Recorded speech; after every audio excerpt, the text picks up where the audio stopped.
This Week in Startups is brought to you by Squarespace. Start building your website today at squarespace.com. Enter offer code TWIST at checkout to get 10% off. Squarespace. Build it beautiful. And Wistia. Take control of your video marketing with powerful tools and analytics built specifically for business. Go to wistia.com/twist to get your free Wistia account today.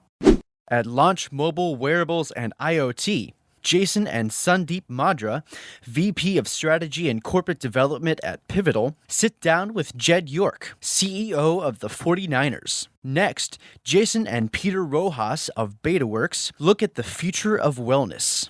That's what it's all about, man. They said, money is the root of all evil. What? Funny how it feeds my people.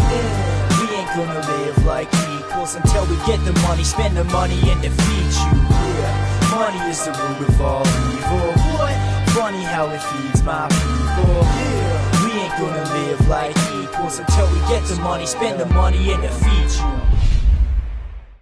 Jed York, of course, is running the San Francisco 49ers and has an amazing stadium, and they're super involved in technology. And my good friend Sunny from Pivotal is going to join us. Please welcome Jed York and Sundeep Madra.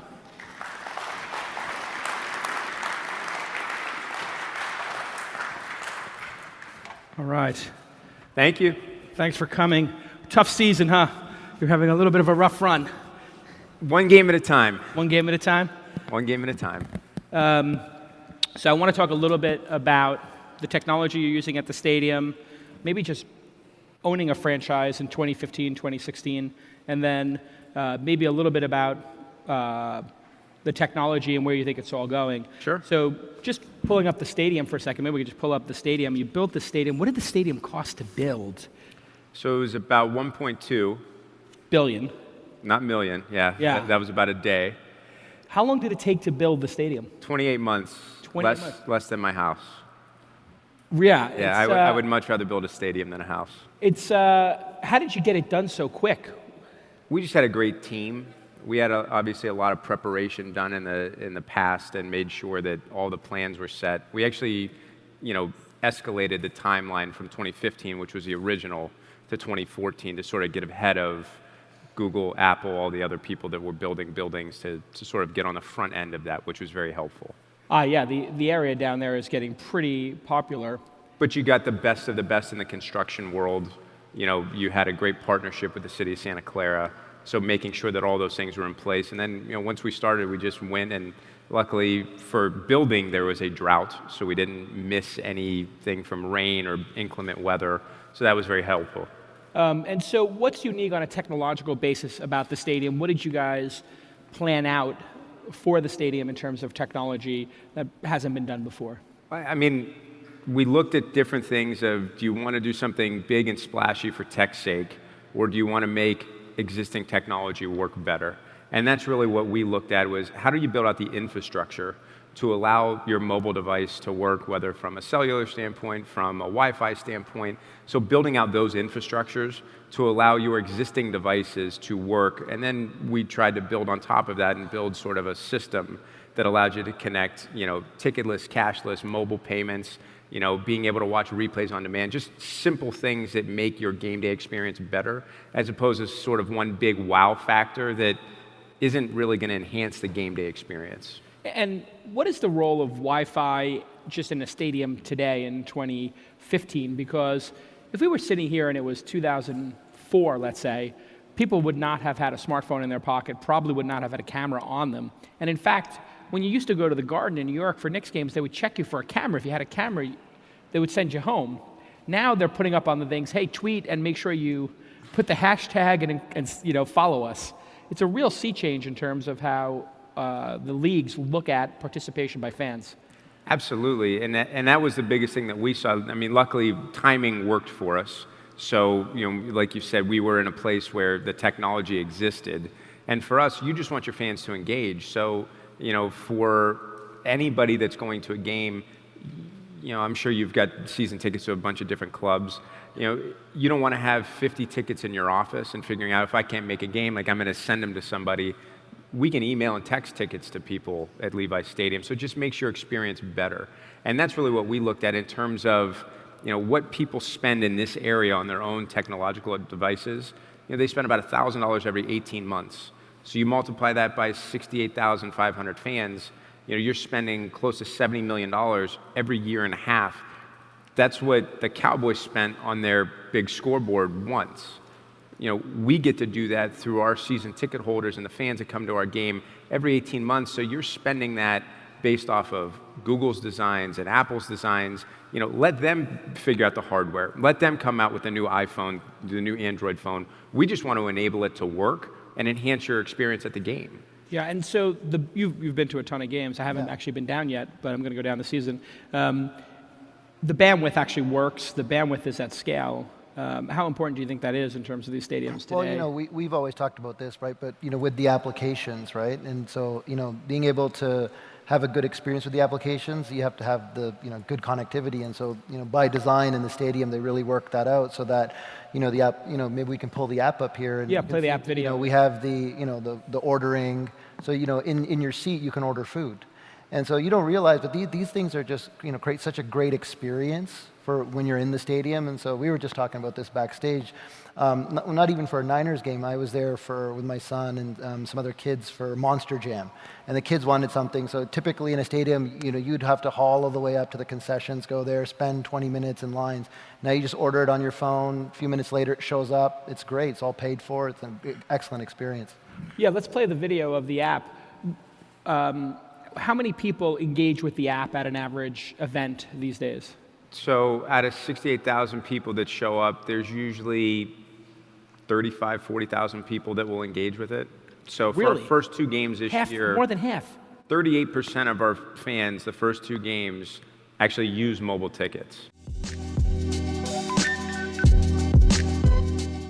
Listen, I could talk to you all day about Squarespace. I love this product. All of our sites are built on Squarespace. Why? Because I can just say, hey, Bryce, hey, Ashley, hey, Jackie, just change this on the Squarespace site. Hey, can we get this up on the Launch Festival site? Hey, can we get this up on the Launch Mobile site? Hey, on the Scale Conference, on this, on that. It instantly gets done. It's easy to use. Squarespace makes beautiful websites so simply. They have all these great design templates. You pick one, and all of a sudden, it looks like you spent $250,000 on your website. Literally, these designers a lot of designers are very upset. A lot of web shops are very upset about Squarespace. I've seen this many times where they would normally spend, people would spend $20,000, $50,000, $100,000 on a website, and Squarespace does it for dollars a month, like $10 a month. It's unbelievably affordable, and everything, it starts at $8 a month, by the way. Everything is responsive. So when you pull it up on your iPad or your phone, you have to pinch and zoom to see the website. It all just works. And you're not at, bent over a barrel by all these crazy developer freelancers who then disappear for months. They go, on a hike and they go bike across the United States while your website still isn't responsive or still isn't working.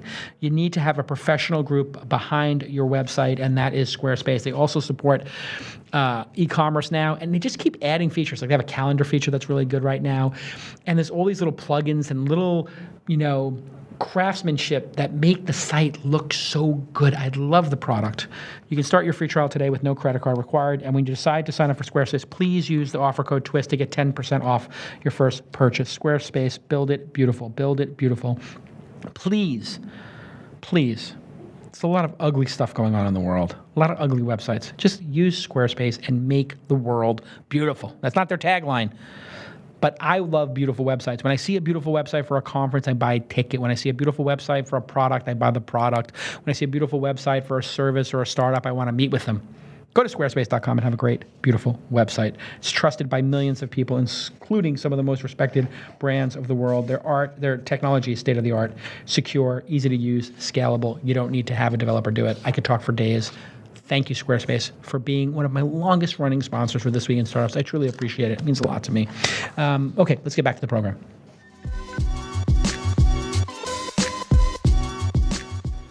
That's a huge number of people coming to a game that are going to use just mobile tickets. And then you look at the people that are ordering food. We're doing, a decent amount, probably $100,000 a game, maybe a little bit more in just mobile ordering. And it's obviously increased this year from last year.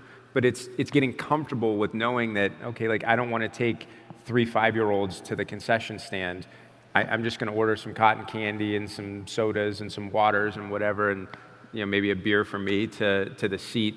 And it's an easier way to engage and continue to watch the event, but allow your kids to be a part of it as well. So you're starting to see that more and more. What about the upgrading of seats? Because this, to me, I got pitched on a startup that was doing this. I don't know if it was a YC or Techstar startup, but I thought this is an interesting idea. I wonder how the owners feel about this, because it's a time-honored tradition, at least it was at Madison Square Garden, to buy tickets in the blues, walk downstairs at halftime, you put a $20 bill behind it and say, hey, I can't find my seat. And you would get what we called the Brooklyn upgrade. But now you're actually formalized the Brooklyn upgrade. Right. Did people actually do this upgrading of the seats? So we've worked with some folks, and that's the nice thing about the VenueNext platform. You can integrate different technologies and different applications into the VenueNext platform. So that's one of the things that we've done to upgrade your experience. So you can figure out, how do we move from the upper deck and we see that there's some seats open. You can do that in-game, real, live. And we've also done things where, we've integrated with FanDuel. So you can play a daily fantasy game. You can do some of those things with the VenueNext app. And if you win the fantasy game, you get merchandise, you get upgrades, you get those types of things. It's interesting you bring up the FanDuel holding. They've had some action. Nevada, I guess, is banning it now. And Yep. There's a little bit of an investigation going on. What's your take on all of the FanDuel stuff and how this is all going to shake out? I wonder. Well, I mean, I think there's probably a few bad apples, which are, caused some of the issues that we've seen over the last couple of weeks, right? Folks from one site betting on the other site and vice versa. But, I think the experience around fantasy is not going away, right? Kind of to Jed's point, they're already bringing that in to create even a more immersive experience when you're in the stadium, right? Can you just do a small little, competition with your few friends that are in the stadium or outside of the stadium, around one player? So I think the notion of fantasy is, I think, in the very early stages, and it's only going to become, more and more important to all professional sports. It does seem like even Adam Silver in the NBA, which has been very, very anti-gambling and very vigilant about that, they said this year, some change of position, I guess, I'm not sure if it's a change of position or just being more realists, that they want to see it legalized in the country and just get rid of the stigma of you'd have to go to Vegas to gamble on a game. You'd be able to gamble on a game and not do it illegally. What's your thoughts on the leagues and gambling? Well, the NFL has a little bit different take than the NBA on sort of legalized gambling. Yeah. I definitely think that there's a clear separation between fantasy and gambling. Yeah. But when you look at what happens in the UK, there's gambling on anything and everything in the UK. Right. And there's enough evidence to suggest that gambling actually helps take away some of the issues, because you can see real time, if there's a big swing on a game here or there, it generally means that something's going on. Yeah. And you can track that now. It's not like it's in the gray market or the black market. If it's out there in the open, you can see it. So I certainly understand Adam Silver's position. Yeah. But I also understand Roger Goodell's position of, okay, let's just be careful before we dive into that. And I think that's the approach that the NFL will continue to take is we'll monitor it, and if there's something that makes us change our mind, we will. But I think at some point you're going to see gaming more active in professional sports in the United States. And society has not come to an end in the UK over this gambling thing. It's not like society has crumbled and people are not going to work on Monday. That's right. And, again, you have a lot of people that bet in the gray markets and potentially black markets in the United States. Yeah.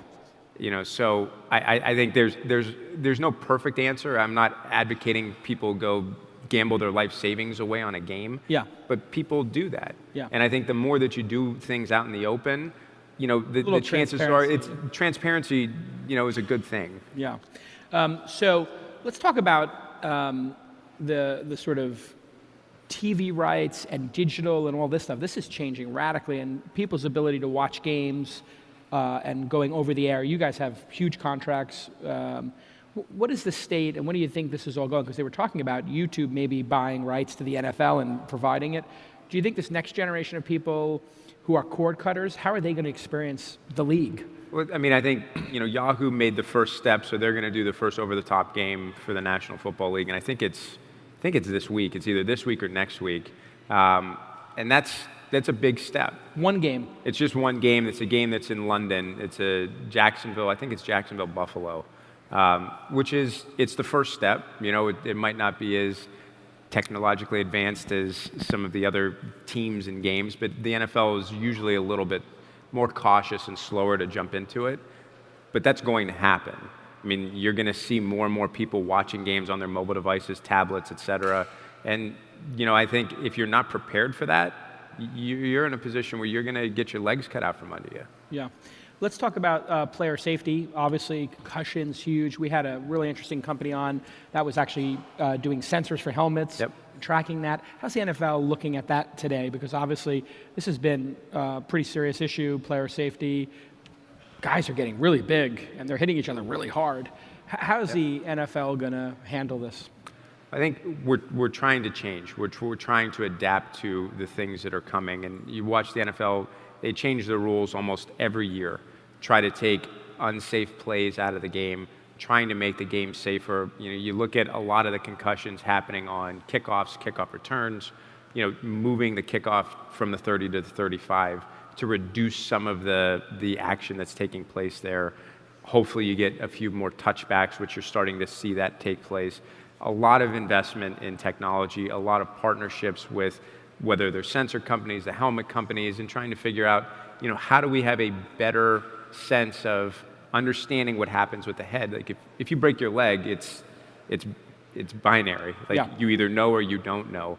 There are things with concussions that some guys, they might not tell you. Yeah. So to have sensor technology that can actually register and say, no, Jason just, it wasn't just a big hit. Jason has a concussion, and it's very clear from the information that we got. There's nothing that quite works yet, but we're working and testing a lot of those things to try to make the game safer. What I also think, just on that though, we had an interesting company yesterday, right, that had the bracelet that monitors your mood. Yeah. I think what we'll probably see over time is tracking people not just in the game, right? You want to see what happens in the 24, 48 hours, 72 hours after that. How are they feeling? What's their mood? What's their sentiment? So I think there's a lot of tie-in to wearables on that side. Not just. And unfortunately, some of those things devolve into collective bargaining, which I don't want to dive too deep into that here, but you have to figure out what's the right way in a collective bargaining process to make sure that you can monitor guys after the game. And I think if you're doing it in a health and safety way and you're doing it under that umbrella, I think it's important because there are a lot of things that you can see what's going on with somebody and you can treat them in a much better way if you have more information.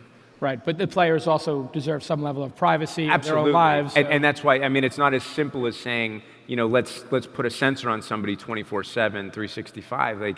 I don't think that players are going to opt into that, nor necessarily should they. But there's a way to have the right balance, and that's a process.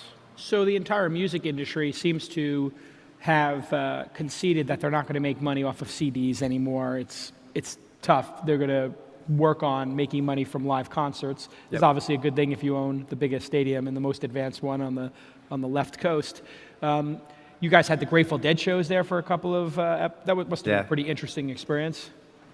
So as I tell people, you had 150,000 people on a 2-day event and 0 fights. And you can certainly understand substances that were used during that experience versus, maybe more alcohol for football games. Yeah.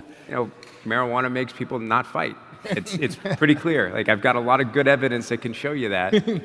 But it was a great event and a great experience. Yeah. And those are things that, we're proud that we can put on, really huge world-class shows at Levi's Stadium.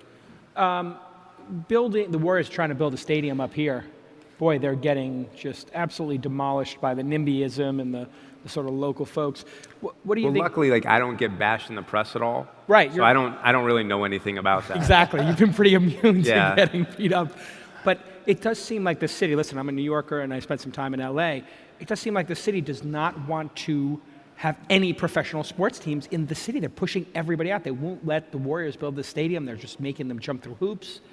What's your take on San Francisco? And the sort of I know for our experience trying to build a stadium, my uncle got a ballot measure passed in 1997 in San Francisco. We ended up building a stadium in Santa Clara that opened in 2014. It takes a long time to get something that's that big done. And the biggest problem that we had with trying to work at the Candlestick site was there was just a lack of infrastructure. So it wasn't, people wanted to pit, and it's always great in the press to say, well, it's Gavin Newsom versus the 49ers. Gavin Newsom didn't not invest in infrastructure for 40 years. Like, that wasn't his fault. Right. They tried, it didn't work, and we wanted to keep the team locally. When you look at what the Warriors are doing, they're not asking for public land. They're not asking for any public subsidy. They're trying to build a stadium and an arena downtown that I think is a perfect fit for San Francisco. You look at concert venues around the world. Like, you can't tell me that San Francisco wouldn't be an unbelievable concert venue. You have every top show, that's out there in San Francisco. Obviously, the Warriors are a great, fun team to watch. And, I'm a huge proponent of trying to get something done, and I hope they can figure out a way. But it's tough to build something in San Francisco. Yeah, I mean, what do you think will happen if they don't let them build? I mean, they just push them out of the city. This would be tragic, wouldn't it? Yeah, I mean, it's, I think it comes down to just one group at this point, right? I think it's like the nurses at Mission Bay that they're really up against right now, and Or that lobby, yeah. Yeah, with that lobby, right? But even those things, I mean, that's what it is on paper. Yeah. But you have certain people behind the scenes that may not want it, but they don't want to take on the fight. Right. And they'll find somebody else that can take on the fight. And that's where the politics come into play. And ultimately, I think Joe and his team have done an unbelievable job with the Warriors since they took over. And I think they're going to find a way to make it happen. It looked pretty bleak for him, though. I mean, people were talking about that was going to be like a washed-out franchise, and he took a different approach. What do you think of the approach they took rebuilding? Look, I mean, I think they focused on culture. Yeah. They had talent, and when you add talent and culture together, you tend to get really good results. It's not a complicated formula. It's hard to sit through it for a year or two if you're not winning games and you're not competing the way that people expect you to. And I don't know that anybody expected the Warriors at the beginning of last season to go win the championship. No. And I don't even know if halfway through the season, even when they got into the playoffs, it wasn't like, well, we know that the Warriors are going to do it. Like, there's some teams that you know that the teams are going to make it through. The Warriors battled and, they grinded it out, which was great. And I think they have a great fun foundation to build off of. And it started with talent. And then when you bring the culture together and you get that right, it works. It's a little bit of what you're doing now, I suppose, with the 49ers, is trying to rebuild the culture and rebuild from the bottom up. It's going to be a little bit painful for the fans at times. I mean, I think we're a better football team than what our record is. You watched us last week. I know you're a Giants fan, and you were nice enough to at least outwardly say you were cheering for the Niners, which I'll just accept at face value. Yeah. And for us, we've made some strides. We obviously had a lot of changes in the offseason. And I think the guys are trying to settle into where are we and how do we continue to get better. But we've got some good core pieces, and we'll continue to build from it. Where do you think these stadiums will be and sports will be, Sonny, let's say 10 years from now? What will the experience be like, given the fact that broadband is in our pockets, et cetera, and maybe we'll have sports legalization for betting, and we'll have on-demand cannabis to the seats?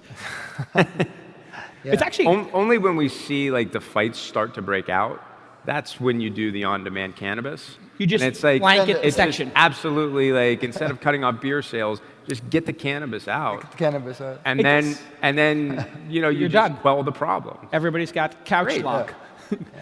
It does seem like, though, that is, I mean, we're joking about cannabis, but it's become a legitimate industry here. I'm getting pitched on a lot of businesses, and it does seem like we live in this tremendous time of change where it seems funny to think that cannabis would be delivered at a stadium, but it's being delivered at stores and it's being delivered to people's homes in this city right now, legally. Yeah. And it's recreational in, 3 other states, I think? 4 other states? It's pretty amazing. Yeah. Recreationally, but I mean, medicinally, it's 20, 30 states. Yeah. When I look at, especially our players in all professional sports, is it healthier to smoke a joint after a game to kind of come down and relax yourself? Yeah. Or to go drink a case of beer?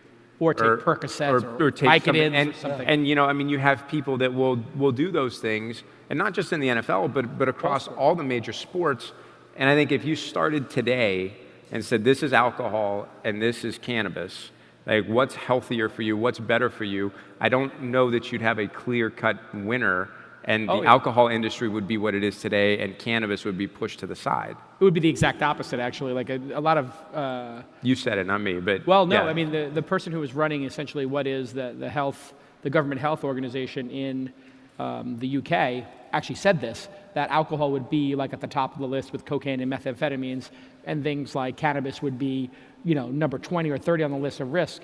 And he was fired for saying it, but it is the truth, obviously. So what are your thoughts? 10 years from now, what do you think this is all going to look like? Yeah, so, we touched on it earlier, but I think the personalized experience, right? We talked about a really interesting use case where, let's say you're a fan of a player and that player gets a touchdown, right? Getting an offer for a jersey for that player because they didn't have it the last time you were there. The venue understanding what you like to order so they can bring it to you, but in the second quarter, because you always order a beer and a hot dog in the second quarter. So I think, in the in-stadium experience, on a person-by-person basis is going to become very, very customized, right? And I think that's the key in terms of keeping people, because one of the things that we talk about, the in-home experience is getting better, right? With HD and 4K and everything else. And so the in-stadium experience needs to be, revamped with all the things that, these guys have started doing and taking it to the next level with customization. What about virtual reality and players having cameras on them? You must have been pitched on this many times. So we're working with a company called Striver. I don't know if we you showed saw them those yesterday. guys. Yeah, that's the guys from Stanford. Yeah. And explain what you're using that for. Yeah. So for us, and I mean, you think about like watching film. It's easy to sit there and watch films. Oh, you should have thrown the ball here. You should have done this. Well, now you actually get to see, like, you are the quarterback. So if your backup quarterback can't get a bunch of snaps during the week of practice, he can actually go retake those snaps in practice and see what the starting quarterback saw and know this is what's going on, and these are the looks I'm going to see, not on film, but literally like through the eyes of what you're going to see them on Sunday. So it's a good practice for us, and it's the closest thing that you can get to actually redoing the game. And if you can't have, extended practice periods, it's the only way that guys are really going to learn. I mean, a lot of our guys, they'll play Madden, and they'll know as much or more about who they're playing because that game is so realistic now that like they'll go play the game and they'll see what guys are doing and see. I mean, like they do that. Wow. So Madden's that accurate. It's fairly accurate, and I mean, guys get a good sense of like what can a player do, and what are they doing, what plays, and because you can see a lot of the plays from their playbooks that they actually run, and it's very real. What about people wearing cameras in the game? You must have been pitched on this. Is that something that's ever going to happen, you think? I wouldn't say it's never going to happen, but I don't think that the technology is there yet. First and foremost with helmet cameras and things like that, like we are focused on safety. Right. So like let's get safety first before we start sticking cameras in there and GoPros out. on them. And I think there will be better technology as we move forward. So from a fan standpoint, you'll be able to see literally what the running back saw, literally what somebody else saw. And I actually got pitched from a former coach who was talking about, instead of doing it here, like on your headset, having a contact lens. So like if you really want to see like through the quarterback's eyes what he saw, he's like, you're in Silicon Valley, like find somebody in Silicon Valley that can make a video camera through contact lenses. Yeah. And I mean, I don't know that that's legitimate or it's going to happen that sounds today. a little far off. It's far off, but I mean, there are people that are thinking about those types of things. And I think you're going to see it happen. I just don't think it's going to happen. Yeah. No one is quite there yet. And it's a good 5+, 10+ years away. What about the transportation to and from the stadium and getting that worked out? I heard that's been a challenge. So how do you handle last year we were about an hour and 15 minutes in terms of getting all the parking lots cleared. This year we haven't been over 45 minutes. So for clearing out 68,000 people, 20,000 cars in 45 minutes, I mean, I don't think that you're going to see a much better experience anywhere else in professional sports. But it takes time, it takes practice. You've got a police department that this is new for them. We have new security people, like everybody's working together. You have a new place that fans are going. So once people start settling into it and know, okay, like this is the route that I'm gonna take, or I'd rather be in this parking lot because it's easier for me to get home, we're starting to work through those issues, and it's made a huge difference. All right, well listen, it's great for you to come out. I know you've got a lot of work to do on the team, and you're in the thick of it. I wish you continued success. Thank you. And I've been very impressed with your sticking to the basics and working hard and diligent on building that culture. I know you're gonna build us a winning team here in San Francisco. We will get it. We will Okay. get it. And if anything else, we'll at least host a Super Bowl this year. Yeah, that's gonna be pretty amazing. Yeah, That's gonna be gonna fun. screw up the city for a month. And just How are you- one more thing for me to get blamed about. but- Exactly, it's gonna be your fault for bringing will be this my fault, tremendous 100%. opportunity Yes. to the city. So I want to apologize for bringing the Super Well, it's Bowl. actually interesting. When we were booking this place for March, Oh yeah. which is what is that? 6 weeks after? Yeah. They were like, yeah, the Super Bowl. I was like, we're talking about March. They're like, yeah, well, the things that happened in those 3 weeks all moved to the next 3 weeks. So those things moved to the next 3 weeks. So now everything's cascaded down. So Right. the city will be able to handle it, yeah? It think feels so. like we can handle it. I think so. How many people will come in for the Super Bowl? 100,000? I mean, there will be more than that. 200,000? I would say hundreds of thousands of people, and it's When's the last time we had the Super Bowl here? so it was never at a 49ers stadium. It was at Stanford. It was in January of 1985, the '84 Super Bowl when the Niners beat the Dolphins. Wow. So it's been a long It's time. been a long time. Well, congrats. And did you have to fight to get that? How does that work internally? So you promote, your stadium, your community, things like that, and then the other NFL owners vote. So we were able to win the vote, so we were able to host it the first time that we could. They make you play 2 full seasons before you can host it. And now it's building out the host committee, making sure that we're doing those things and bringing the NFL here. And it's a little bit easier in a place like New Orleans. It's hosted like 10 Super Bowls, or Miami. The NFL hasn't been here for a long time. So hopefully we're laying the groundwork so every 5 to 7 years, Wow. we're re-hosting the Super Bowl. That would be amazing for the city. That'd be great. Well, thanks for all the hard work, and Thanks, get man. back to work and get our winning All right. team going. I appreciate it. Hey everybody, let me take a moment to tell you about a product I love and use every day. It's video hosting from Wistia, Wistia, Wistia. It is awesome. And who uses it? MailChimp, Moz, HubSpot, Zendesk, Herman Miller, Sam Adams, and of course, This Week in Startups. They've got 140,000 customers, and they are growing like a weed. Now, why do we use it? Well, if we use a free service like YouTube, we have all YouTube's ads and collaterals and garbage, and it looks terrible, and it's not customizable. So it looks bad, and everything that YouTube does is in service of increasing their metrics, not your metrics. Well, what are your metrics as a business? Well, for me, it's collecting emails. 2, it's having people on my domain, my site, making it look beautiful, not having that ugly thing that comes up at the end of like a YouTube video that shows all the different videos of other people that I don't want to send my users to. I want, when the video ends, for them to watch another episode of This Week in Startups. I can control all of that with Wistia. That's why I use it. And it works perfectly on Facebook and Twitter with the cards, and you can play it natively on those platforms. It's gorgeous. And it'll give you a ton of support. You want to take control of your video. Video is a huge asset, and you want to do it professionally. The analytics program is amazing. You can see on a user-by-user basis how long they're watching, and if they rewound and watch a section twice, all this kind of great stuff. Tons of support, super easy to use. And it's built, a lot of their new tools are built for marketers, so collecting emails and that kind of stuff. And you don't have YouTube or Vimeo doing that kind of stuff. Those platforms have their own goals, which is selling ads and keeping people on their platforms and stealing those users from your platform. Start your 2-week trial for free on Wistia, wistia.com/twist. No credit card is required because they're so confident that you're going to love the service like I do. And you can upload as many videos as you like. Wistia.com/twist, Wistia, Wistia.com/twist. I love the product. I love the team. And it's been fantastic for us. We got control of our own videos again, and we are now collecting emails every day, dozens of emails every week, hundreds of emails every year, thousands of emails, to build our direct relationship.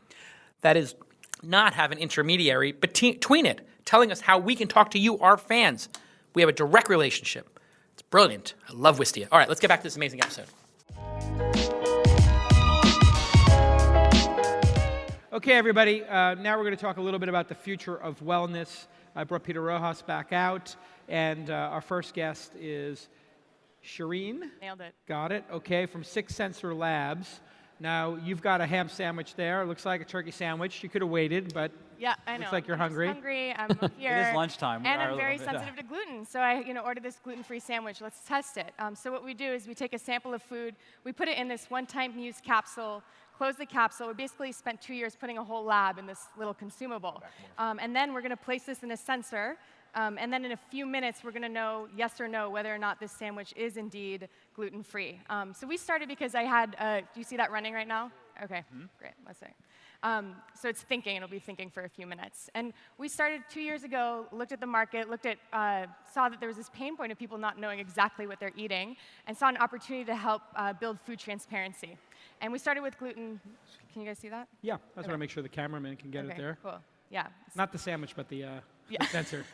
We have an idea of what the sandwich looks like. Yeah. So this is the, you just threw in that little sensor. Yep. You can't take it out, though, now. You can't take it out while it's running. OK, so Yeah. it's running now. We missed putting it in. Yep. Oh, and it's telling you should put it flat on the ground Oh, right now. put it flat on the Yeah, ground. it's OK. How long does it need to take usually? Usually takes about 2 minutes. 2 minutes, Yeah, okay. and it depends on exactly like how much gluten's in the sample. And the first product is for gluten, but we're developing disposable pods for peanut, for dairy, really anyone who has food sensitivity. So if you can see here, this will give you a sense of all the pods that we're going to be rolling out in the near future.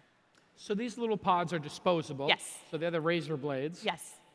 What do they cost, or what will they cost? They're going to be retailing at $4 per pod, and then Okay. the sensor itself is $249. OK, one time so use. it's not cheap yet. Yeah, but it'll get there. I mean, we looked at what was out there, and right now there's kits that you can use to test your food, but it's like $20 per use, and it takes about 10 minutes.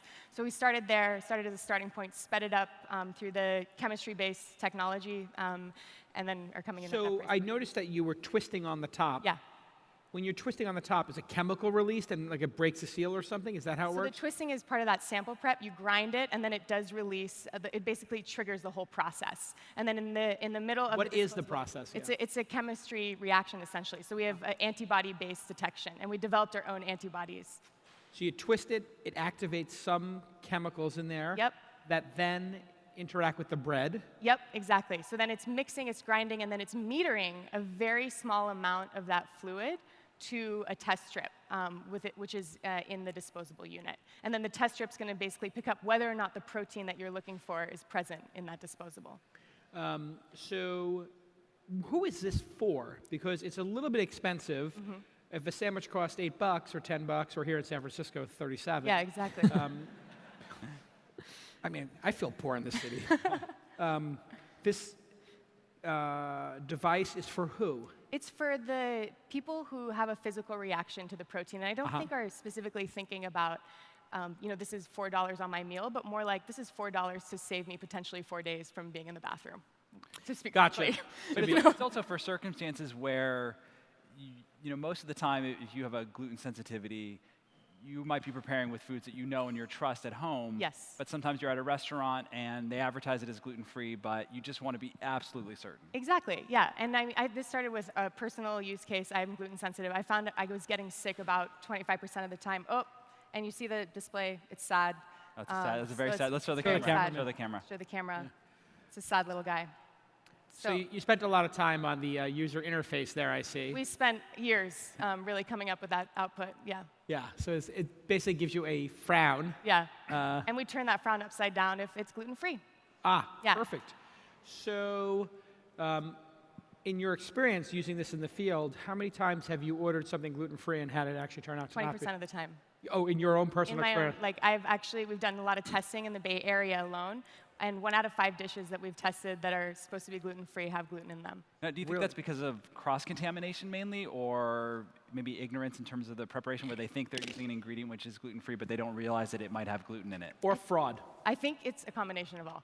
No, I don't think it's as much fraud, but it's really, we found that restaurants are trying really hard, but there's all these breakpoints in the process of ordering your menu, your dish, and getting that dish in front of you. And it was causing, when we started, we talked to thousands of gluten-free consumers, and they were saying they were getting sick about 25% of the time eating out. And the validation data that we did on the dishes kind of, supported that. So if you're out at a restaurant, and you buy a gluten-free dish, you do the test, you get the frowny face. Yes. What's that interaction with the restaurant? Are you going to the server? You have this evidence that they've screwed up on So I think it really depends on your comfort level as a user. And we have people testing this, and some people just will send it back and say, I'm really sensitive, sorry. And the restaurants have been usually really receptive to that. They don't want to get you sick. And then some people just order something else, or some people might not eat that section that they tested. I think it really depends on your comfort level. There was a study done by a blog, Yeah. of all people, in Southern California. They Yes. went to all the vegan restaurants, Yeah. and they tested all of the restaurants for cheeses, because a lot of them had like the vegan quesadilla. Right. And they found exactly the same thing. 20% of them, 30% of them had egg product in it.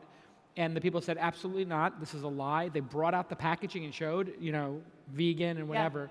They traced it back to a supplier who was supplying all of Southern California, back to it. And this woman was repackaging stuff from China. Yeah. And she Calling just it. didn't care that it was using actual casein. Right. And so that's where the fraud was happening. Totally. And I think that's part of it. Suppliers change all the time. Wait staff changes all the time. It's hard to stay current. And then the one thing I didn't mention is that we are connecting this to your phone, your test results, so you can share your test result with what you're testing, starting with gluten yeah. and then extending into other allergens. So imagine like a Yelp of actually, like the internet of food, Yeah, essentially. not her phone. Let's pull up her deck, please.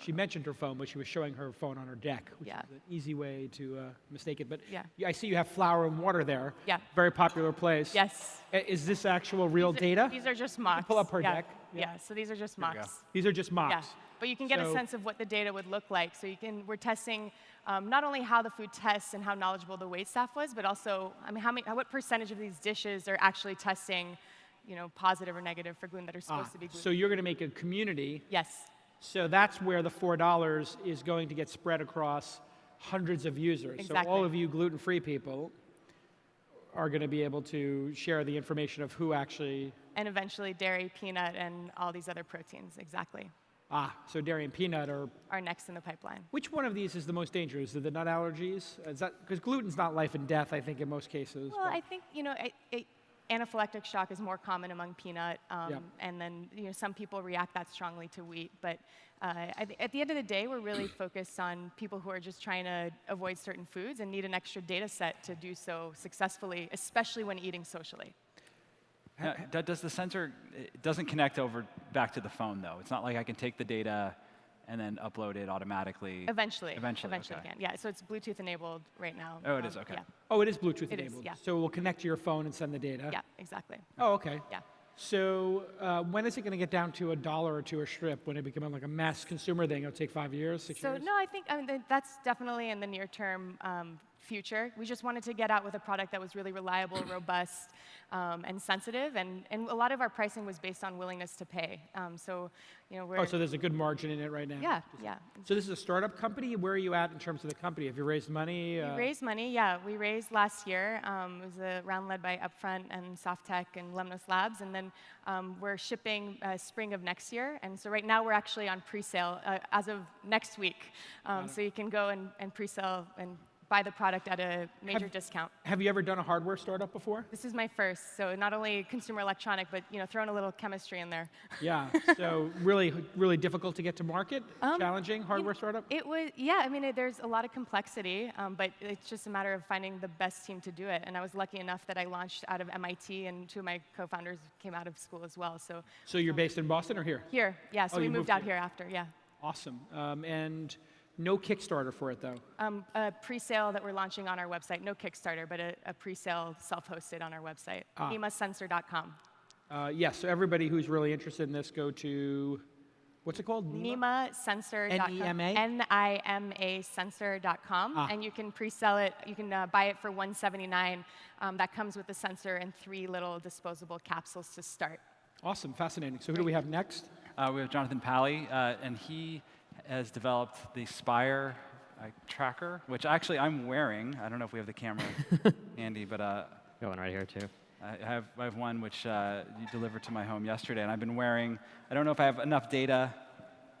Sort of nice, kind of stone-like texture. Exactly. This little stone. So Spire is all about the 80 to 85% of the day when we're not moving, and helping you be more calm, more productive, more present, less stress during that part of your day. And we do that by looking at something that's deceptively simple, which is your breathing. Breathing is actually one of the few read-write signals in our body, right? It tells us a lot of information about our emotional state, our mind. It's also something we can control and use to influence our emotional state. So Spire measures breathing patterns, and it helps you really do two things. One is discover, what are the things that make me calm? What are the things that make me focus? What are the things that make me tense?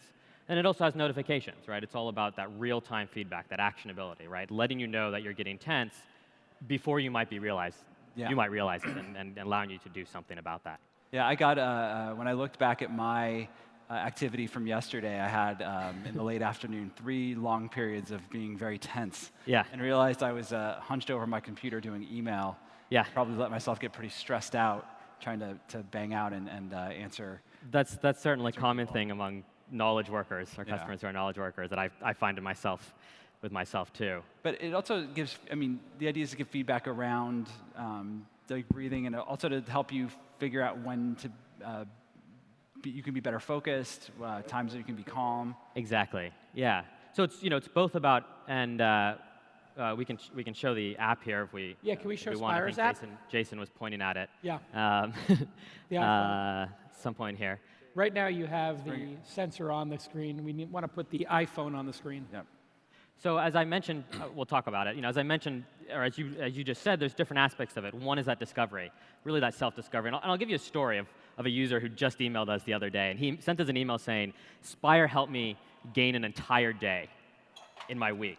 And the reason was he had discovered that on Tuesday mornings from 9 to 10, he had a one-on-one with his manager, and that he was really tense during that. And he discovered that from what I'm about to show you, Spire, and that also the rest of the day, as a result of that, he had a lot less focus and calm.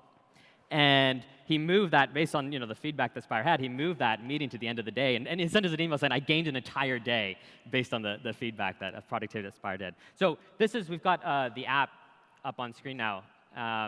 And so you can see I can scroll back through my day. Just before getting on stage here, I was just kind of focusing on what I was doing. I had some nice moments of calm. Yeah, how are you so calm? You should have been really tense, stressed out. We were doing breathing exercises backstage, actually. I started realizing, actually, Spire notified me, hey, you're about to get tense. And so we were able to, do some breathing exercises. It can be proactive. Yeah. Exactly. And that's what makes breathing such a great signal, is because it's not just about here's data. It's something you can also do about it at the same time. Yeah. I'll show you my evening yesterday, and the colors are a little bit weird on the screen. But my evening yesterday was not too dissimilar to yours, where I had, you can see there, last night I was doing emails, had some tense emails, which I won't discuss. So email will kill you. Huh? Email will kill you. Email can kill you. And I think Why is email so stressful to people? I think it's what's in it, right? I find I switch between, and with Spire, and we have a lot of users, myself included, who will put Spire next to their computer as they're working for that kind of feedback. So you can see when you're getting to tense states, take some deep breaths, and also reward yourself when you get focused. Because I find when I do get in that flow with email, I'm able to achieve a lot more focus. And when you recognize and are aware that this is something that's causing stress, let's Is stress necessarily a bad thing? No, it's not. So you're not trying to eliminate all of the red? Exactly. The red could sometimes be valid in alerting you to something that's important, correct? That's right. So you'll notice, one thing you'll notice in our app, and if you go to our website, is that we really don't use the word stress, right? We use tense here. Tense is more bad. Tense is more of a physiological, right? Elevated breathing, more erratic breathing, right? That's a negative. Tense, though, stress rather, can cause us to perform, right? We were talking about this before we went on stage, that going on stage, being in front of people, you should have that stress reaction, because that's what allows us to perform, and that's what allows us to communicate. It's a good and bad thing. So the goal of Spire is not to remove stress, right? The goal of Spire is to bring much greater awareness, right, so that you can manage stress, that you can use it for what you want to use it for. You can create greater calm, greater focus throughout your day, right? It's all about, stress is bad when it's out of control. Stress is bad when we don't have awareness of it. What does it cost? And what is the group of people buying it today? This is the 1.0 or 2.0? That's 1.0. Still the 1.0? Yeah. It costs $149. It's available on Apple Online, our website, as well as Amazon, of course. Our median user is 41 years old, female. We sell just as well to people in Dayton, Ohio, as San Francisco.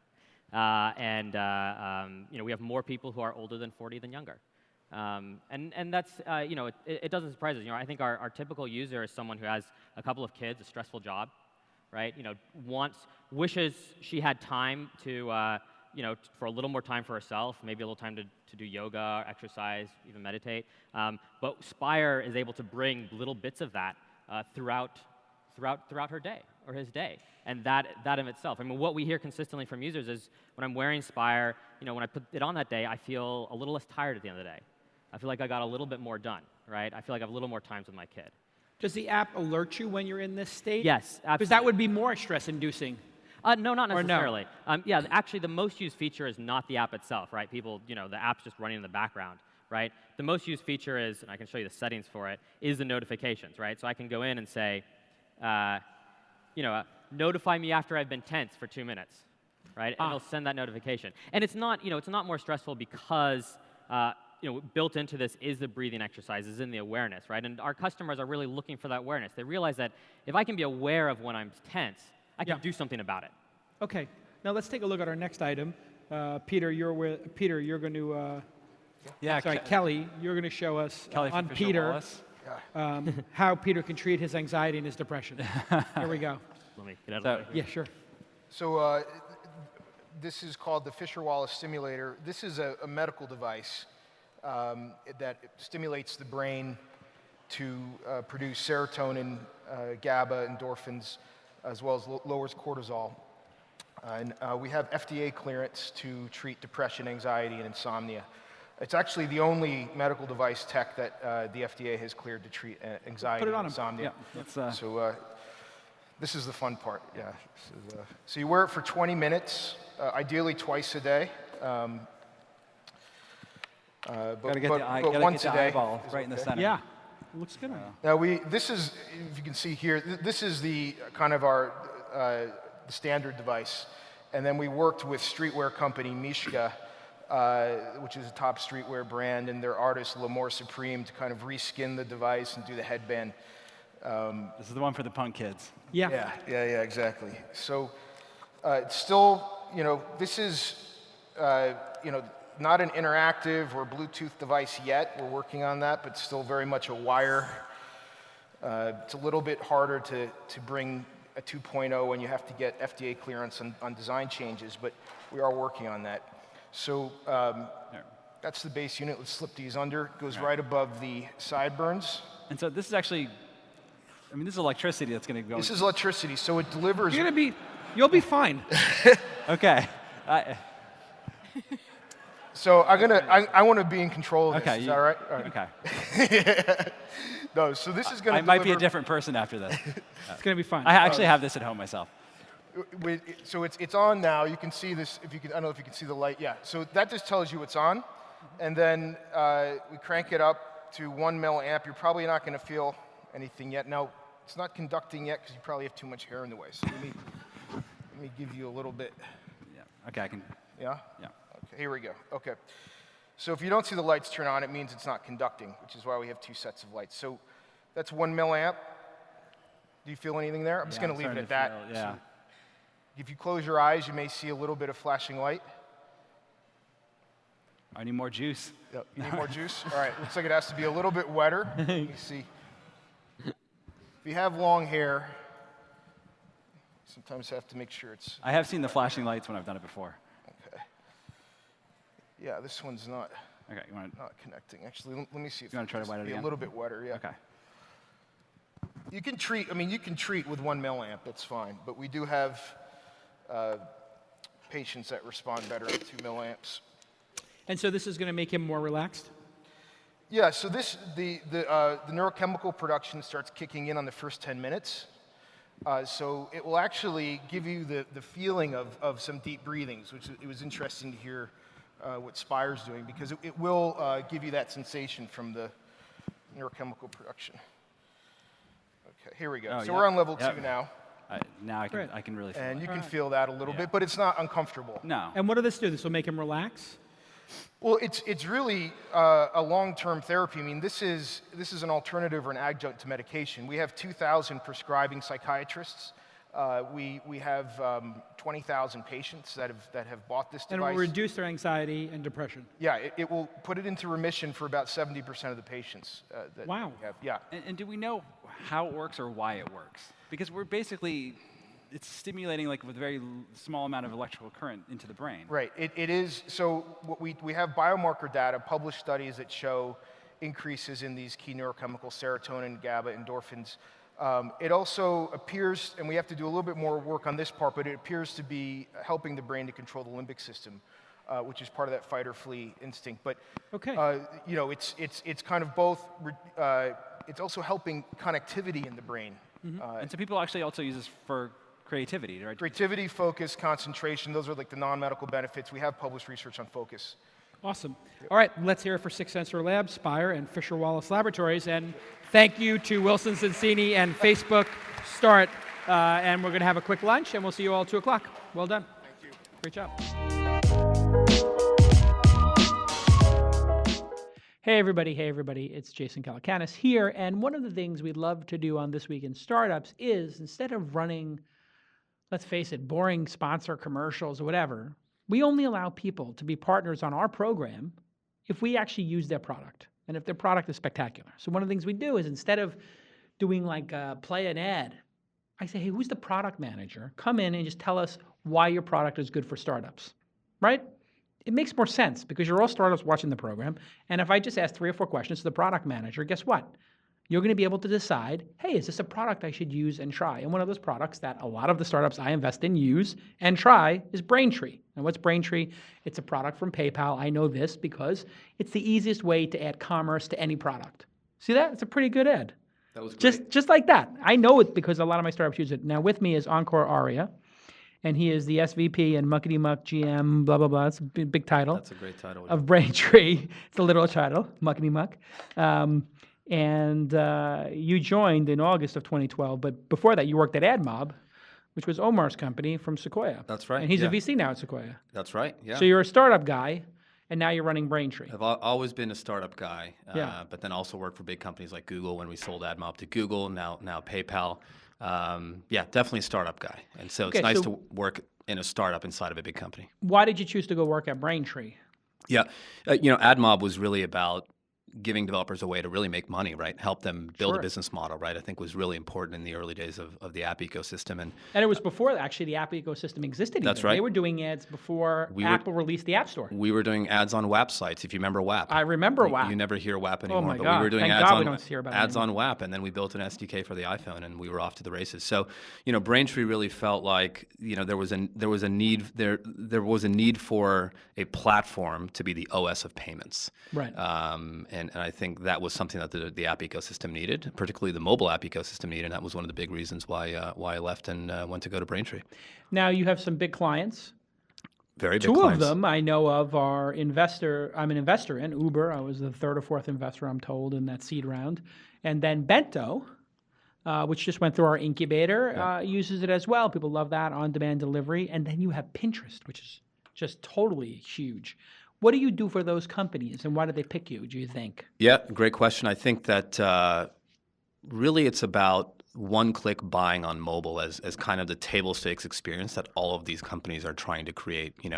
Several years ago, there weren't great options for a lot of developers and startups to really kind of build that one-click, one-touch buying experience that Amazon kind of created many years ago. And so we wanted to sort of democratize access to all the sophisticated tools and payments and that kind of buying experience, and that's what we do for Uber. So the textbook buying experience on a mobile device, as I call it, that you see on Uber is really enabled by the fact that companies like Braintree can tokenize payment credentials and just kind of stay out of the way and stay in the background and let those kinds of experiences happen.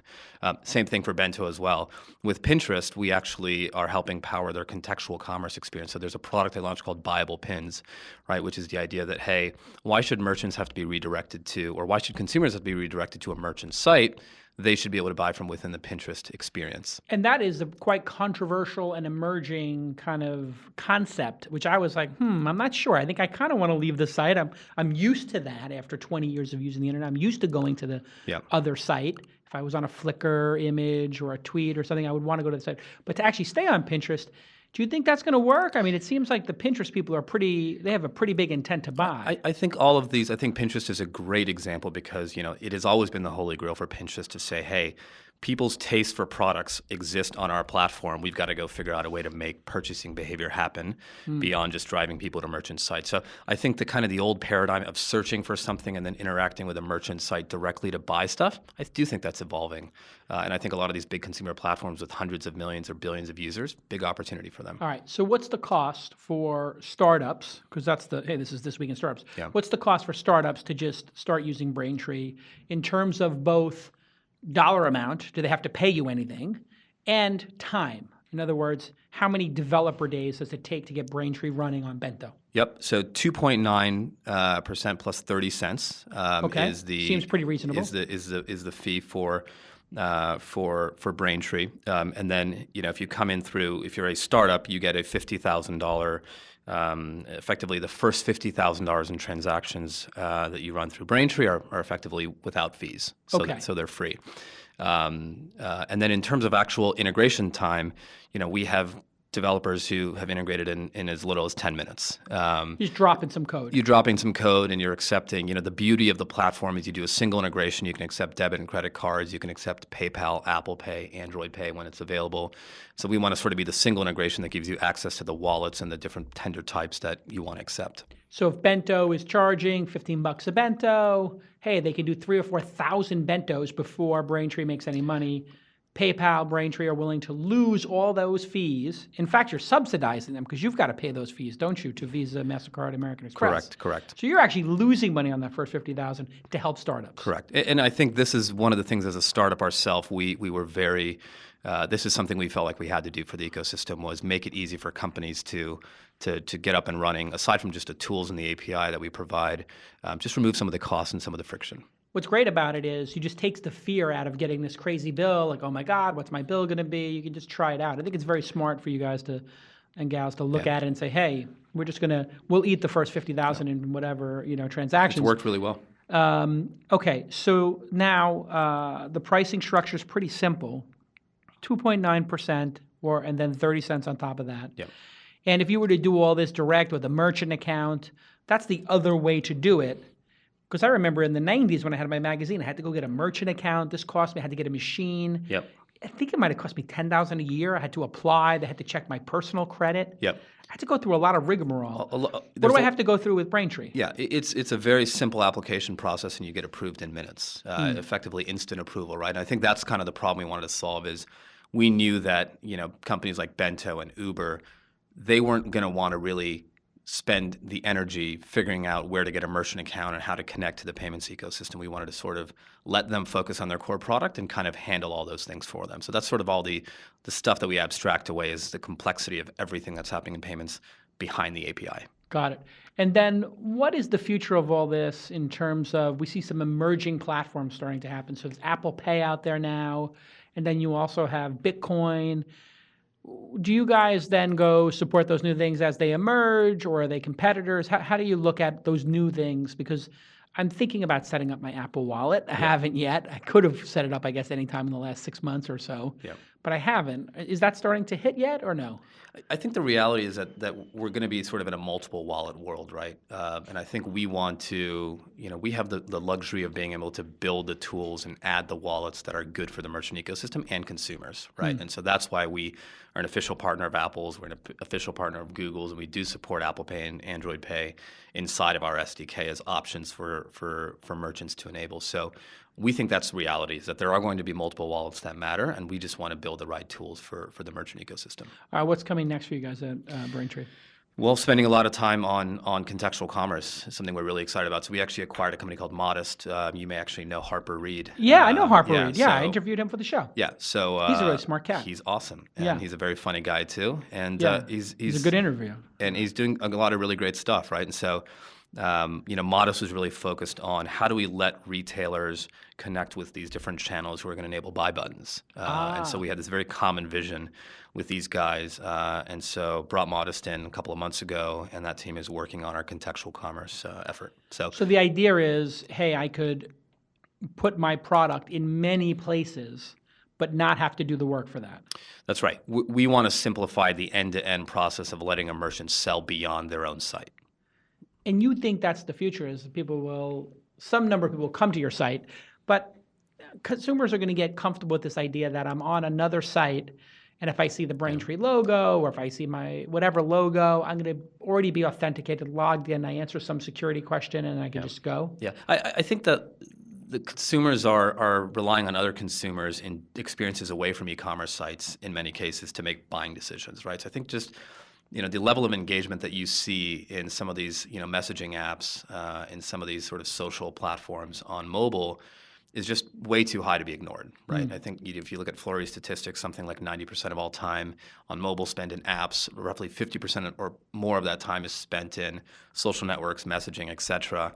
If you look at kind of the analogs in Asia with WeChat and how they're sort of they're buying inside of their chat experiences. That's right, and they have a payment relationship with the consumer, and they're sort of reinventing the portal that I started using 20 years ago when I hopped on the internet, right? Yeah, or 25 it's like years AOL ago. all over again. AOL Everything's or in Yahoo. a walled garden, and you can just do everything there. That's Or exactly if you right. want to go to the open internet, you can. So I think to some extent, these platforms are testing that theory again to say, consumers are spending a lot of time with us. We know a lot about these consumers. Our ad business, the way we monetize, fundamentally changes if we can also drive purchase behavior. So I think you're going to see a lot of activity in the space. I think the content sites would also be interesting. Like I go to the Wirecutter and I go to Consumer Reports to make my purchasing decisions, because I kind of I have a whole process of looking at reviews, or I type in the name of the product, then the word review, and there's certain sites I trust. Correct. I would love the experience of going to the Wirecutter or going to Consumer Reports or another site I trust, Engadget, and making the purchase there and knowing that they got their affiliate fee or whatever it is. But to be able to make the purchase there while I'm on the site, not leave the site, would be actually pretty good for me. It would be. I think the idea of an ad unit, a display ad unit, can fundamentally change too, right? I mean, why is it the case that you're served up an ad and you've got to do a bunch of stuff before you can actually go buy a product, right? Yeah. So a transactable ad unit makes a lot of sense, right? Especially with retargeting, because that's another thing that's starting to actually happen, which is, hey, I could have been on the website of, I don't know, this iPhone case. Now I'm on Facebook, or I'm on just a generic blog or something, and I see the ad come up again, but it would actually be the purchase box. That's right. And I can just save myself a bunch of time by clicking and getting there. Right. And so one of the things that we did at Braintree once we got to PayPal was sort of help develop this kind of next generation buying experience, which we call One Touch, PayPal Touch. And so the idea is that we want to make it so that the very first time a merchant interacts with a new user, they can use an existing login, and the user doesn't have to log into their PayPal credentials again to actually buy. Right. And so that's one of those experiences that can enable some of these kind of transactable buying experiences. Yeah, and it's interesting. You're going to know a lot about the consumer because you have all that anti-fraud protection. Correct. I know from my friends who founded PayPal, Peter Thiel, David Sachs, Elon Musk, they told me their whole lives were spent dealing with, in the early days, fraud and preventing it. You know who the person is. You know their phone. You know their MAC address. You know their IP address. Correct. You know their login habits. You can start to tell if this is a legit login or not. That's exactly right. There aren't that many companies that can connect, tens of millions of consumers and 10 million plus merchants at scale globally like PayPal can, right? So I think really interesting, unique position as it relates to contextual commerce, the stuff we're doing on mobile, et cetera. Awesome. Well, listen, it's great to have you on the program. It's great to have you guys as a partner on This Week in Startups. And as you know, we only allow people, it's white labeled here. We only allow people to be partners on the show if we use their products and we feel like we can give it an endorsement. That's the beauty of the show. You're not going to, somebody wanted me to do e-cigarettes. Can you imagine me sitting here talking to the guy who's the VP of e-cigarettes? No, it's not going to happen. Only the best products, and Braintree is one of those great products. I know because two of my great investments, Uber, my best investment ever, and will be my best investment, I'm sure, for the rest of my life. I mean, that company is just amazing. And Bento, one of my up-and-comers.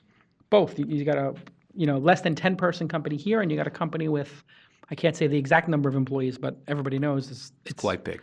It's big now. I had 2.5-hour brunch with Travis on Sunday, and he basically went like this, and he showed me the numbers, and I was just like, wow. Yeah. Hold my own. Do you use Bento or UberEats now? Where's your loyalty between? Well, that's interesting. Bento is good if you want hot food, and you feel like Asian. Yeah. And then Uber Eats is great if you want some packaged food that's like the best quick lunch. Quick lunch or whatever. I think there's going to be 3 or 4 winners. Yeah. And you can imagine that sometimes if you have a big company like Uber in your portfolio and you invest in the little ones, that, my big investments, they love when I'm invested in the little emerging ones because sometimes the big ones buy the little ones. Yep. So that puts me in an interesting position. It's a great place for you to be. It's a good place for me to be because I say, hey, how's that going? That's right. I say, I think this is going to be something big. So it doesn't really conflict all that much. I think actually there's going to be a whole stack of the real loser in it is just like if you look at Uber, there was like this the medallion owners who weren't adding value and they were making people into indentured servants because these poor cab drivers in New York, I remember I talked to them because I was a journalist, so I always like to interview people. They told me like it would be like day 5 until they'd break even. And I'm like, well, you wonder why this person is under so much stress and driving like a maniac. Yep.